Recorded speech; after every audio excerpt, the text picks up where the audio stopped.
Bago ko simulan ang kwento, dalangin ko sa Panginoon na sana'y bigyan tayo ng proteksyon, lakas, at yakapin ang mga taong nagdurusa. In nomine Jesu Christe. Amen. Isang magandang araw o gabi sa inyong lahat. Mayroon tayong isang kwento na nakakagulat at nakakapangilabot. Ngayon lang ako nakarinig ng ganitong kwentong aswang. Hindi ko na patatagalin pa. Simulan na po natin ang kwento. Tawagin niyo na lang po ako sa pangalang Nante. Ang kuya ko ay isang albularyo.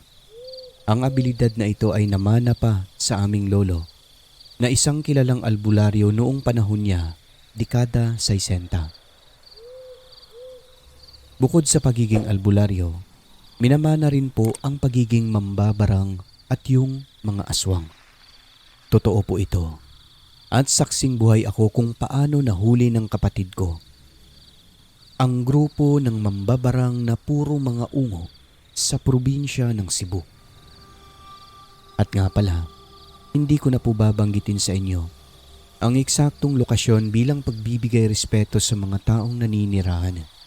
Basta, sa south po ito banda. Matagal nang nanggagamot ang aking kuya Mateo.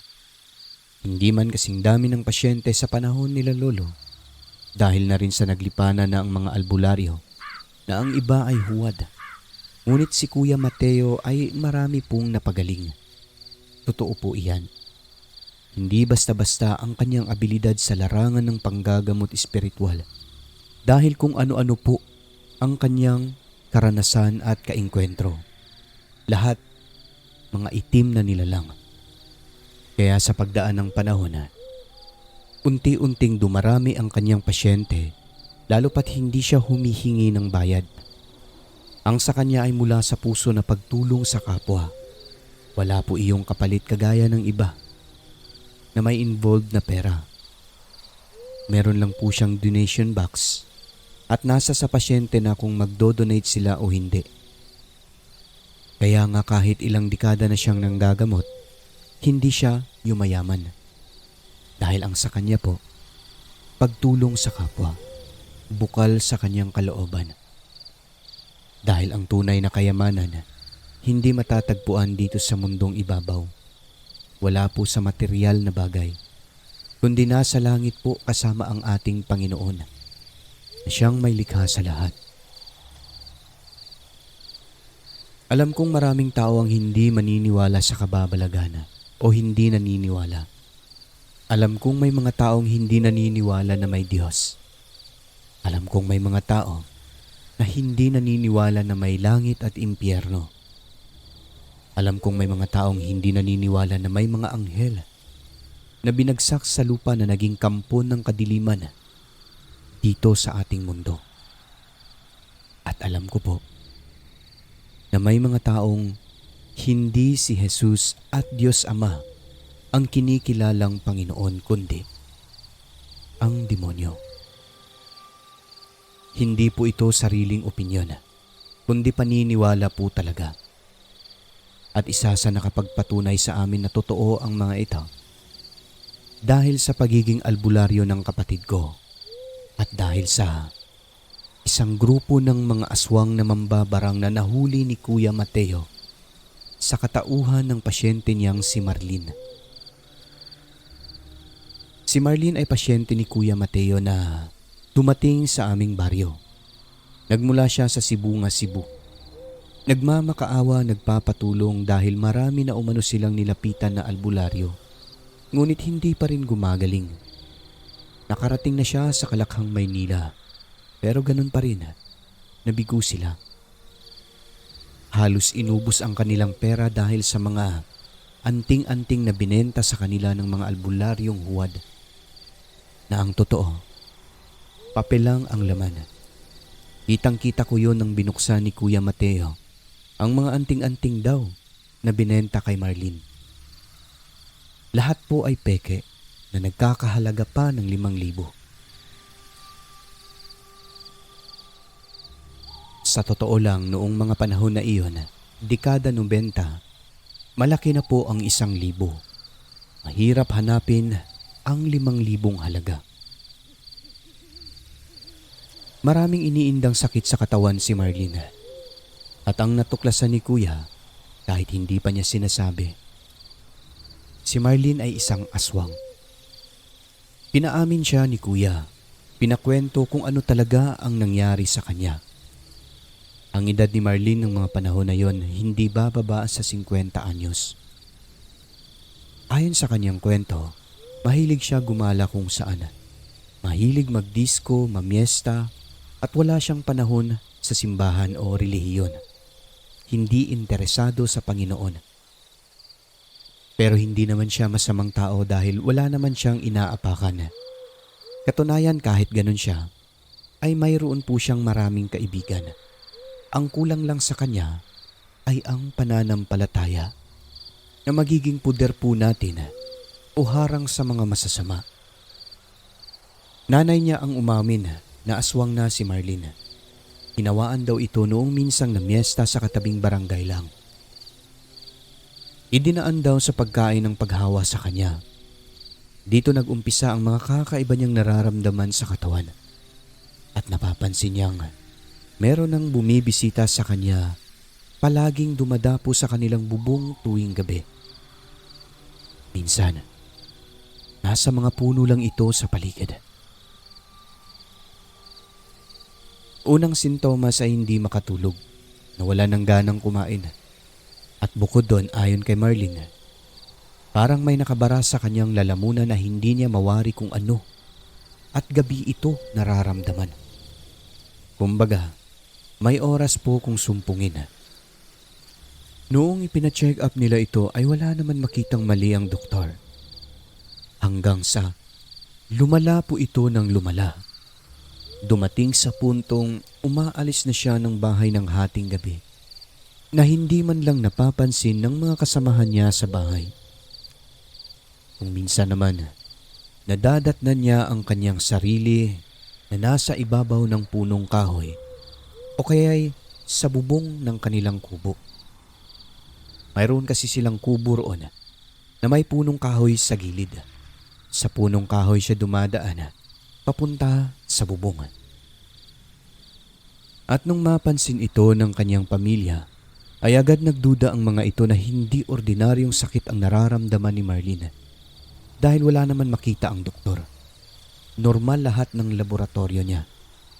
Ito raw ay isang sakit na maaaring sinadya o sadyang gawin para sakitin siya. Agad nilang dinala sa albularyo si Marlene. Una, iba-iba ang diagnostic. Karamihan, sinasabi na engkanto. May nakakatama naman sa panghuhula, pero hindi siya gumaling at sa halip, mas lalong lumala ang kanyang sitwasyon. Hanggang sa may nakapagsabi sa kanila, ukol sa aking kuya na albularyo. At dito nga, wala nang sinayang na oras ang kuya ko. Sinimulan na niya ang panggagamot kay Marlene. Bukod sa hinawaan siya ng pagkaaswang, binarang siya ng isang grupo ng mga uri ng aswang na kung tawagin sa Cebu ay ungo. Ang mga nilalang na ito, magugulat po kayo sa huli kung sino-sino.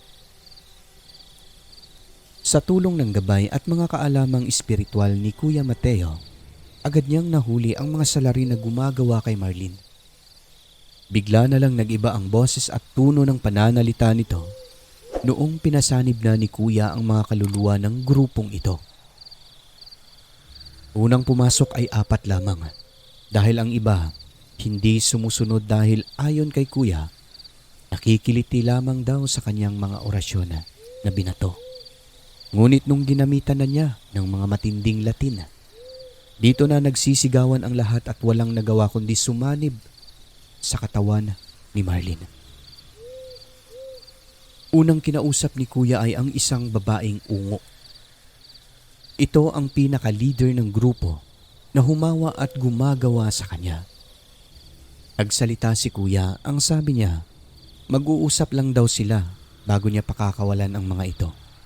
Sa totoo lang, sa pakikipag-usap pa lamang po, hindi pa nga kaharap, nakakatakot na ang boses.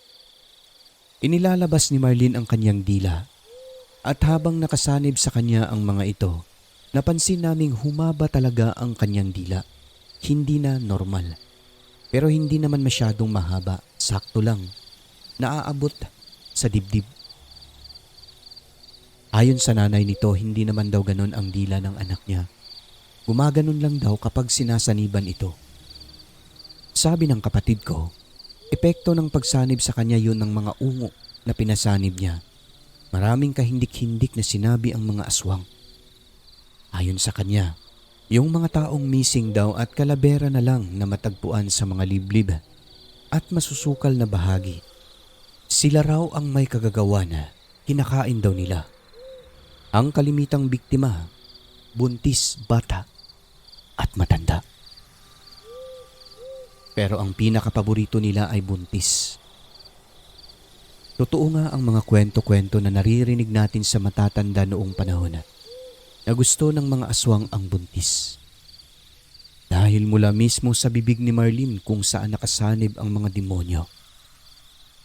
Sinabi ng leader ng ungo na kapag may gusto silang kukunin na baby sa mga nagdadalang tao, makukuha nila lalo na kapag yung taong ito ay kulang sa pananampalataya. Ginagamitan nila ng orasyon. Kahit anong sigaw daw ng buntis walang makakarinig dito. At kayang-kaya nilang kunin ang sanggol sa sinapupunan ng ina nito nang walang kahirap-hirap. Isang nakakatakot pa na sinabi ng aswang. Ang atay umano at puso ay mapait pero masarap para sa kanila. Base lang po ito sa kwento niya. Patawa-tawa pa siyang sinabi ito sa kapatid ko at sa tuwing tatanungin ni kuya kung bakit nila ginagawa yon ay dahil gusto nila. Mga aswang daw kasi sila. Yung pagkain nila ng presko ay parte na sa buhay nila. Silang mga aswang at iba pang nilalang ng dilim ay totoo. Dahil matatagpuan din daw sila sa Biblia. Yun ang pagkasabi niya. Pero bakit ninyo hinawaan at pinapahirapan ang babaeng ito? Ano ba ang naging kasalanan niya sa inyo? Yan si Marlene. Wala lang, nagsiselos lang ako sa kanya. Bakit ka naman magsiselos? Anong meron sa kanya na wala sa'yo? Basta nagsiselos lang ako sa lahat sa kanya. Dismosa yan. Mahilig pa gumala kahit saan. Mahilig kumain kaya hinawaan namin. Wala pa naman Diyos yan. May mga taong hindi naniniwala sa Diyos. Sila ang madaling biktima namin. Pinagplanuhan niyo ba si Marlene? Grupo nga kami, ugok ka ba? Sige lang. Tumawa ka lang muna dyan. Ano pang ginawa mo sa kanya? Yang babaeng yan, itim ang puso niyan. Masyadong mapait ang puso at atay ng babaeng yan. Wala yang pananampalataya. Kaya kukunin namin siya. At madali lang namin siya makuha. Pero ikaw, bakit mo pinapakialaman? Sino ka ba? Relax ka lang. Siyempre hindi mo pa ako kilala, pero maya-maya lang makikilala mo rin. May sasabihin ako sa'yo. Ipangako mo sa akin na hindi niyo nababalikan ang babaeng ito. O bakit ka tumigil? Ipagpatuloy mo sa pagtanggal ang mga nilagay mo sa katawan niya. Bilisan mo. Anong bilisan?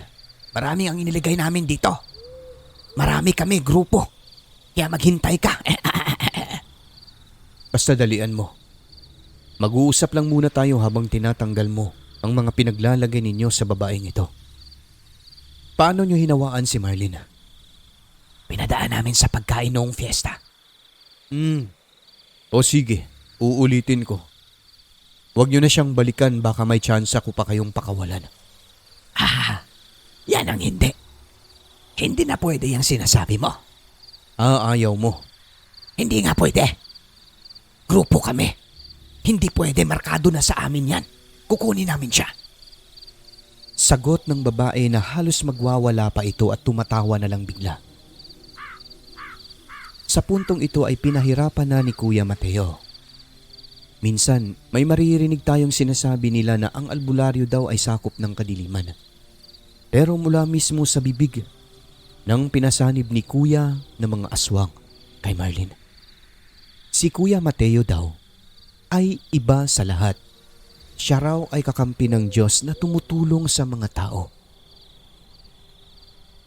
Sigaw na sigaw ito ng pahirapan ni Kuya. Wag na daw, tama na. Takot na raw sila sa kanya. 4 na sa kanila ang namatay. Tinanong ni Kuya kung bakit matatakot. Ang sagot nito, kasi si Kuya ay alagad daw ng Diyos. Kaya sinabi ni Kuya na, "O natatakot ka naman pala. Bakit hindi niyo bitawan ang babaeng ito?" Dahil marami kami. At nakasulat na yan. Nang dahil sa pagmamatigas ng mga kaluluwa ng mga aswang, dito na tinapos ni Kuya ang mga mangtas na ito sa pamamagitan ng mga pamatay niyang orasyon. Tinapos niya ang kasamaan ng mga mangtas na kung tawagin ay ungo. Grupo sila na pinasanib ni Kuya sa katawan ni Marlene. Pinako niya upang hindi na makatakas. Lahat ng mga itong natitira ay sabay-sabay na tinapos ni Kuya. Ilang sandali lang ay bigla na lang nawalan ng malay si Marlene. Doon, inorasyonan ni Kuya ang kanyang noo. Pagkatapos ay tinawag ang kanyang pangalan. Bigla na lang nagising si Marlene. Hindi niya alam ang nangyari. Ang naramdaman niya lang daw ayon sa kanya ay hingal at sobrang pagod. Sino ba naman ang hindi hihingalin at mapagod ng gusto? Panay labas ng dila niya at nagsisigaw siya, tapos malaki ang boses na paiba-iba pa noong nakasanib pa ang mga kaluluwa ng ungo. Maniwala po kayo o hindi, ang grupo nila ay hindi lang po babae. May lalaki, may bakla at merong tumboy. Dito namin nalaman, may mga miyembro rin pala ng LGBT community ng mga aswang na kung tawagin ay ungo.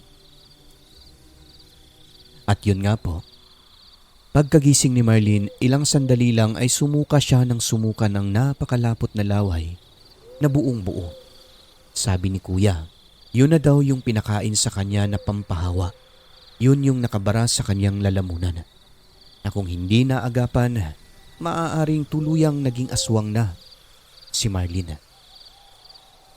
Matagal na pala siyang binabarang ng mga mambabarang na ungo dahil nagsiselos at gusto talaga siyang kunin o di kaya'y maging miyembro nila.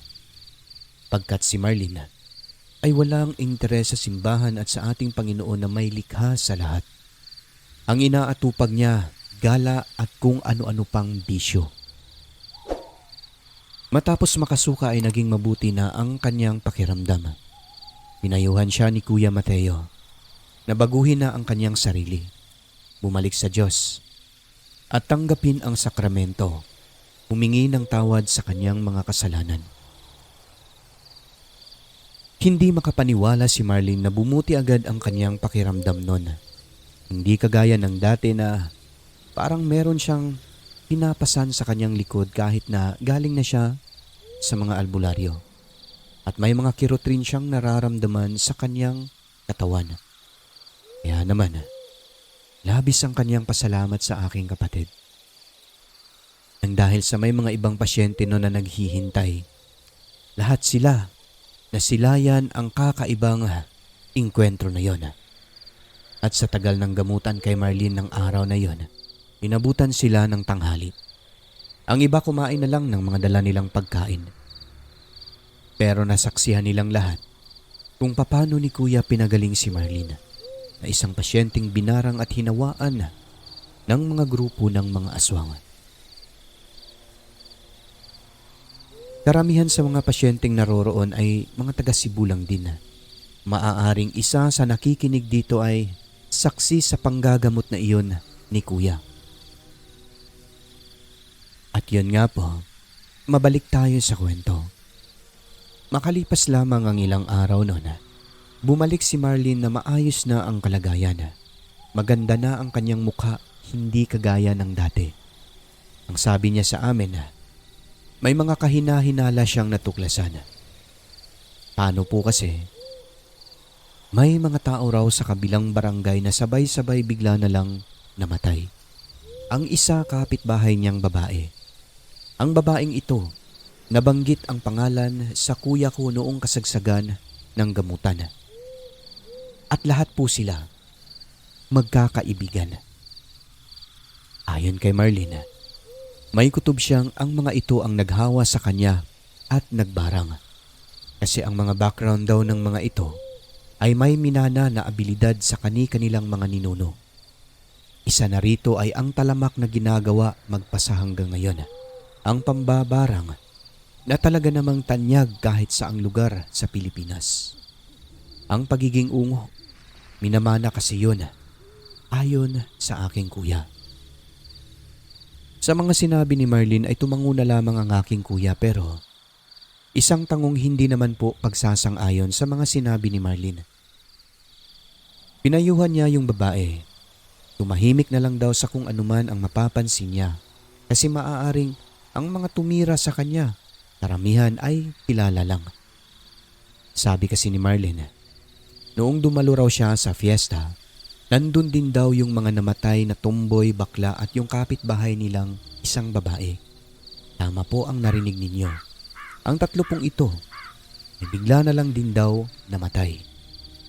Pero kung si kuya ang tatanungin, sa tuwing kami-kami na lang ang nag-uusap, wala nang iba kundi yun na yung mga namatay ang pinasanib niya sa katawan ni Marlene. Nadali niya. Tinuluyan niya ang mga ito. Lalo na nung sabihin nila na ang Panginoon daw nila ay demonyo. At isa pa, marami na umano silang pinatay. Ang may papayo ko na lamang po sa lahat, lagi po tayong mag-iingat.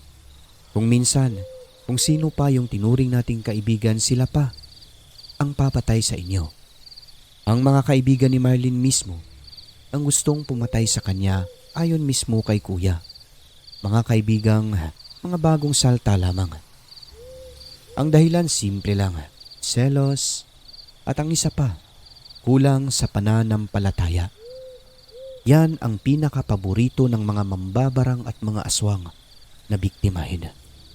Mga taong walang Diyos. Kaya mag-iingat po tayo dahil sa mundong ito, hindi natin nakikita kung sino talaga ang kalaban. Ugaliin po na magdasal sa Panginoon. Humingi ng proteksyon dahil ang Diyos, nakikinig lamang yan sa atin. Hanggang dito na lamang po ang kwentong ito, Sir Alex. Sana po ay ma-share ninyo ito sa inyong channel. Hanggang sa muli, ako si Nante. At yun na po ang kwento ng ating sender na si Nante, mga kaibigan. No? Bago ito, no, meron palang mga miyembro na mga LGBT na grupo ng mga ungo. Totoo naman talaga na may mga aswang, no? Kaya mag-iingat po tayong lahat, mga kaibigan, dahil nagkalat yan sila. At magpasa hanggang ngayon, nandyan pa rin yan sila. Bago tayo tuluyang magwakas, babatiin ko ulit ang ating mga member, no, sa programa natin na sina Jeffrey Bunyad, Niles Gio, Chinhan, Stephen Sanz, Cheng's Channel. Ayan, sa mga gusto pang magpa-member sa ating programa, mga kaibigan, huwag kalimutan na mag-subscribe muna para updated sa mga bago nating upload. Makikita nyo po yung join button dyan sa channel. Click nyo po yan. Pwede na po kayong sumali sa ating membership. Siyempre, pag nasali na kayo, isa-shoutout ko po kayo. So yun lang, muli, taos-puso po ang inyong narrator na nagpapasalamat. Lagi kong sinasabi, huwag kalimutan tumawag sa taas. I love you.